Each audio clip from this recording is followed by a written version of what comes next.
Joining us now is Okpe with stories trending around the world. Hello, Oji. Good morning, Dr. Abati. How are you? You look dapper with your tie today. Thank you. I love it.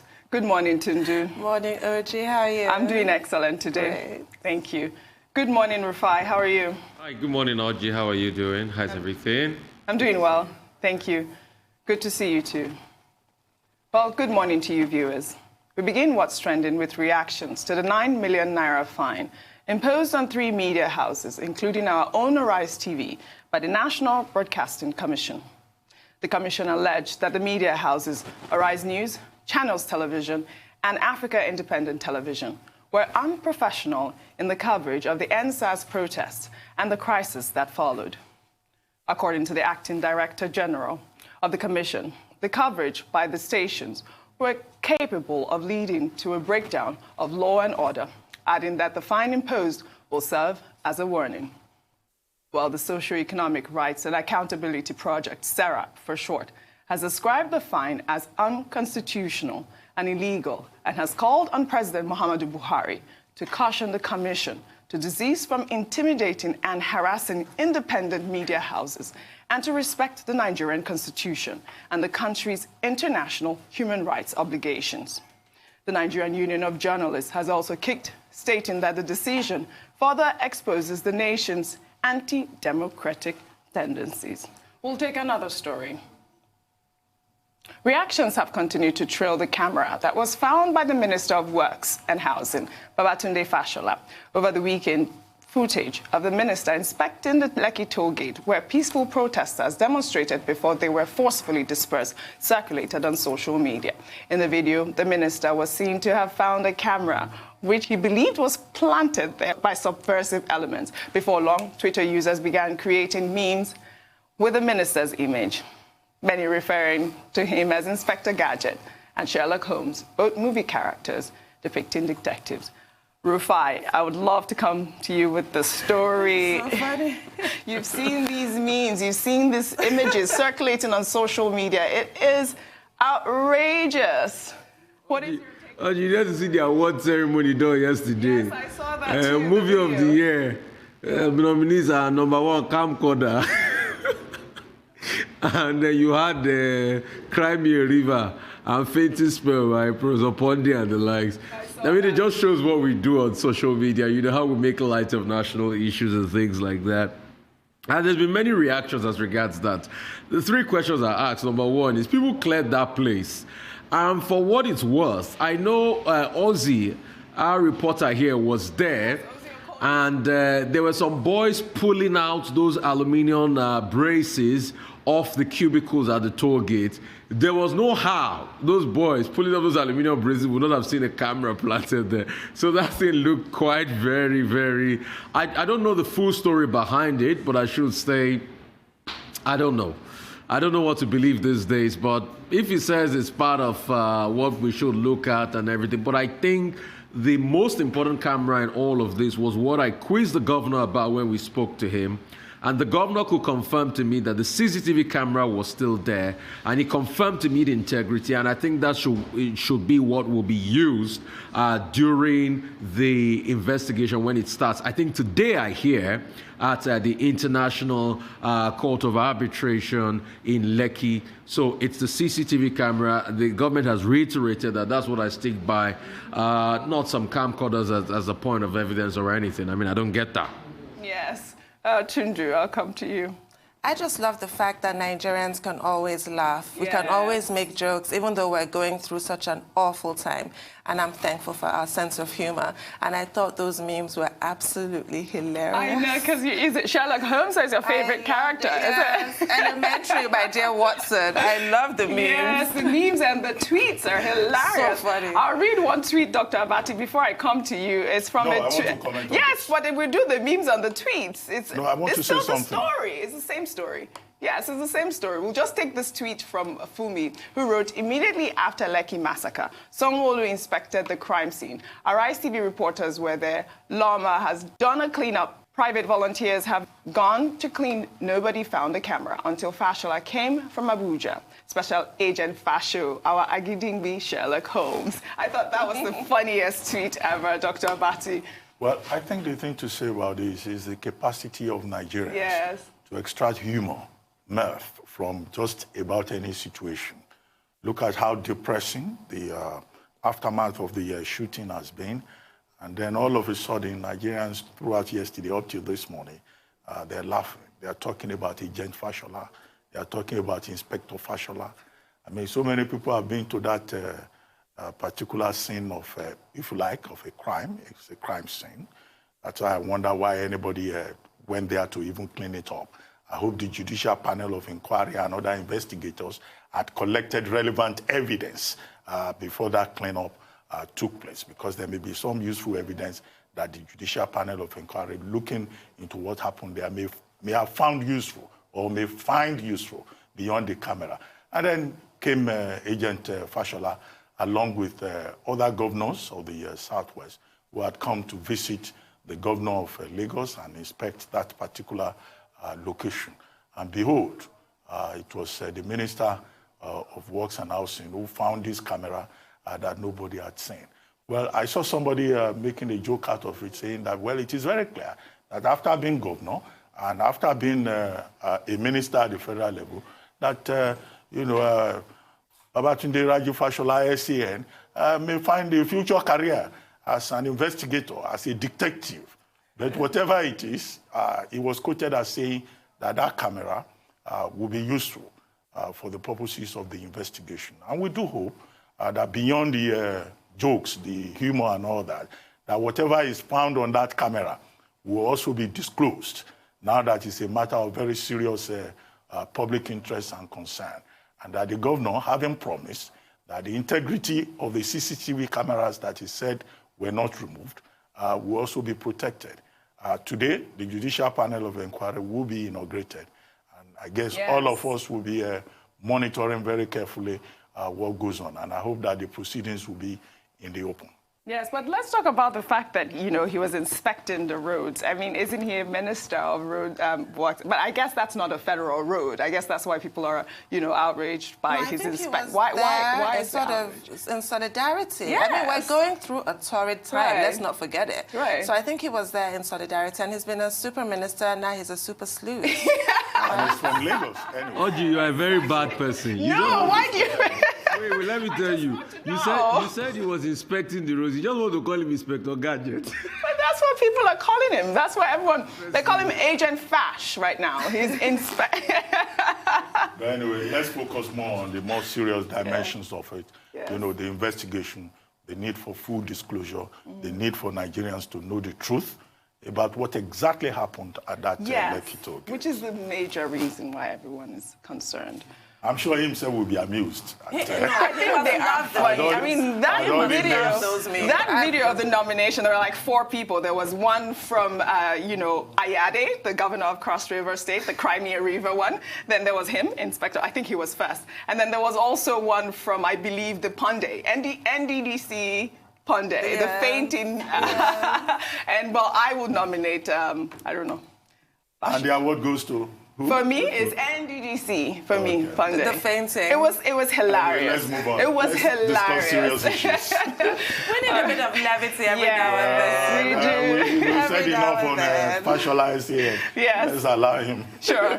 We'll take our final story then.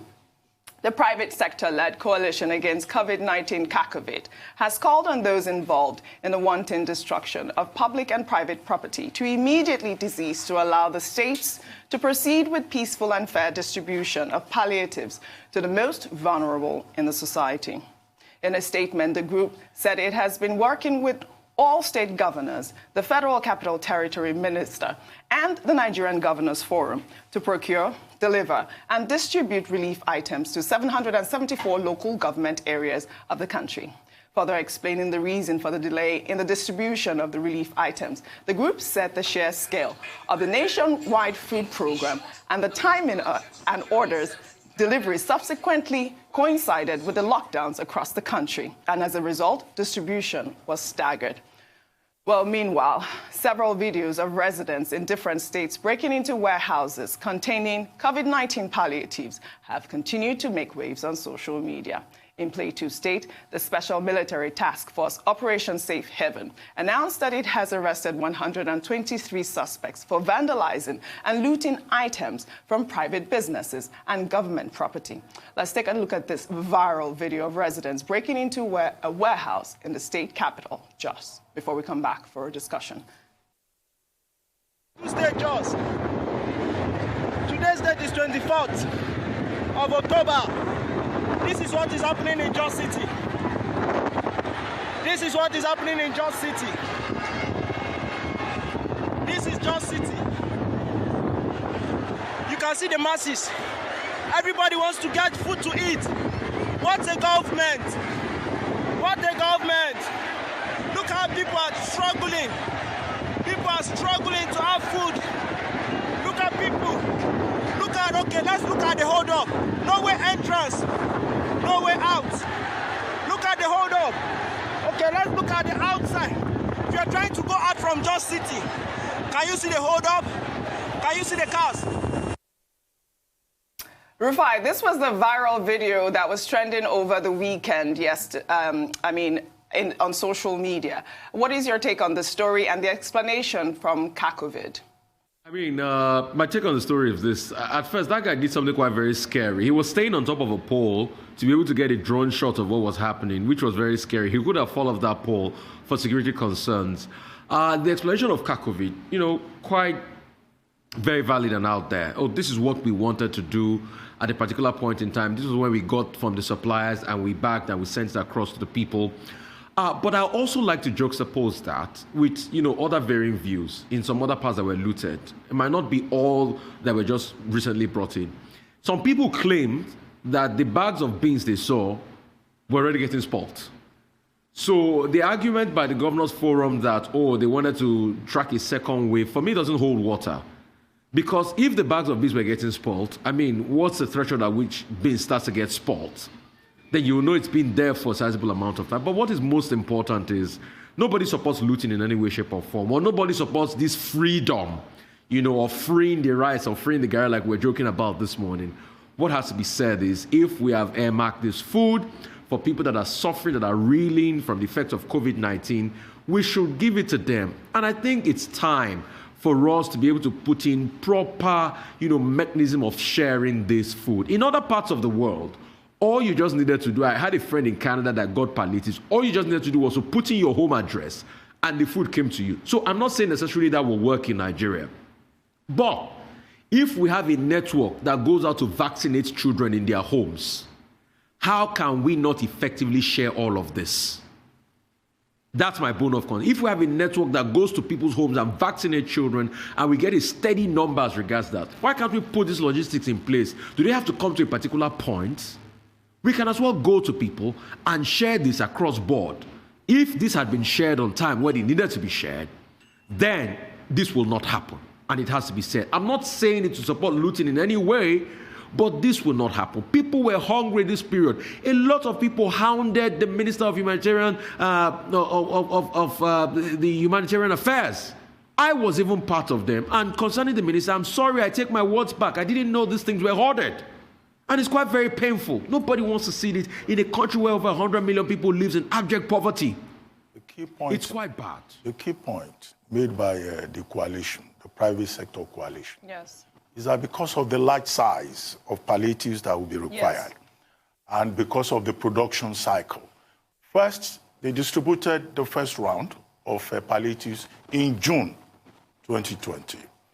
Now, they just got a fresh supply of things that they had ordered. And they were targeting 2 million households, which would translate by their own calculation into about 12 million Nigerians that will be targeted by these palliatives. So this latest round, according to them, that you find in these warehouses around, were supplied between September 22 and October. And many of the states had not yet started distributing. Yeah. Some have started what they call the flag off for the distribution. And Kwara, the governor of Kwara was saying they were already even distributing. So you have this latest round of, materials that were given to these various state governments. Now, they may have had issues of logistics.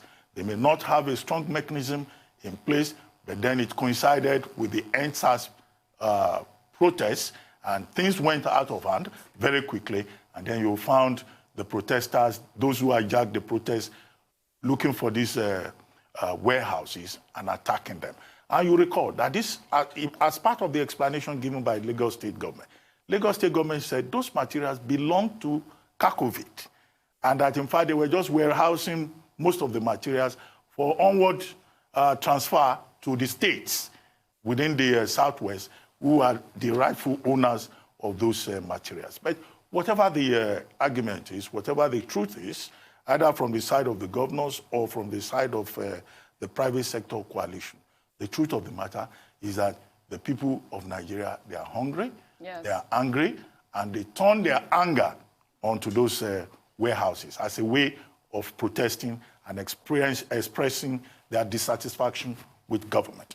However, there is a second category which you cannot even justify at all. It's not as if anybody can justify looting. The attack on private persons' assets. In Calabar, they went to a senator's house. They were taking furniture. They took clothes. No excuse for they that. took his wife's personal belongings. Now, that's criminality. Yes. That's conduct on the lunatic fringe. And in some other places, you know, they will just go to somebody's store. All those people who have shops at Sakumo in Jakonde, I mean, they are not connected in any way with the Nigerian government. I'm not even sure that Sakumo belongs to any government official. And yet, they raided, you know, clothes, they raided drinks, they raided just any available thing. There are probably so many people out there today who have developed high blood pressure in the last few days because their investments have been attacked. Now, that's the really sad part of it, because those ones are not palliatives. They are other people's properties, you know. So I do not know. We've raised the point here about whether there is any way in which government can assist such persons, because it's not all of them that will have insurance. And as Dr. Ekomu was saying earlier on, even if they have insurance, some of them may not have been maintaining it. And insurance experts will tell you no premium, no, you know, no insurance. They're not going to get paid. Yeah, so if you have not been paying and you've not been maintaining it, then that's double, triple tragedy for such individuals. Those are the ones I really worry about. Same here. But with regards to the warehouse and the raid that we saw there, I worry. Kakovit had the best of intentions. They wanted to help the most vulnerable. I worry that those people who went and looted those warehouses are not, in fact, the most vulnerable, which would be a huge shame. It's not quite the intention that was had. And the other thing is, you'll recall, during the initial lockdown, we all saw footage and images of moldy gari, food that was inedible. When you hoard things in a warehouse under these conditions, anything can happen to that food. Yes. A lot of people that are looting might get home and realize that the food they have looted is inedible. There was this costly procrastination. You don't need to wait for optimum circumstances. There was no need to wait for everything to be ready, have this elaborate flag off. If the idea is to help, Kakovit has supplied you. All you need to do is distribute. Why was there then a need for any kind of fanfare? So that's the question. There are lockdowns in several countries, and food items have been delivered. Yeah, just do it. Why was it stalled this way? I mean, the explanation to me just seems a bit off, because I feel like, yes, that's the reason. Because there is a lockdown, you need to be able to distribute these food items to the most vulnerable. You don't know, when you were talking about moldy gari and some of those items having gone bad, one state government, I will cover up the name, you know, said that, look, some of those materials that they took were poisonous, and that they are stored poison in a section of the warehouse, and people should be careful. But I laughed it off, because I thought, well, why would any state government, you know, store poison, you know, or talk about poisonous food? I thought that was an attempt to get those looters to return the food items. I think it was. Yeah, but when you look at Kakovit and you go on their Instagram page, you would see that they have videos that they've been distributing food items to various states, Plateau State, Enugu State, over the course of, time. They did their bit. So I don't understand what happened there. Who dropped the ball? Even they have a lot of work to do in terms of investigation. How do they know where these warehouses were? The people that are carted away with the food items. The people who, difficult to yes, know. the people who loaded the warehouses. But are they out there? So, do we know who these people are? No, I don't think so. Oji, I foresee a day in this country where members of the military or the police will distribute food to people, will be used for logistics like they are used in everywhere in the world. I think that will bring the military or the police closer to people. They will see them as people that can understand their pain. That's what they're being used in every part of the world. Build bridges, distribute food items, cater to people. We could have distributed this on time, honestly. I don't want to look at it. There was no excuse.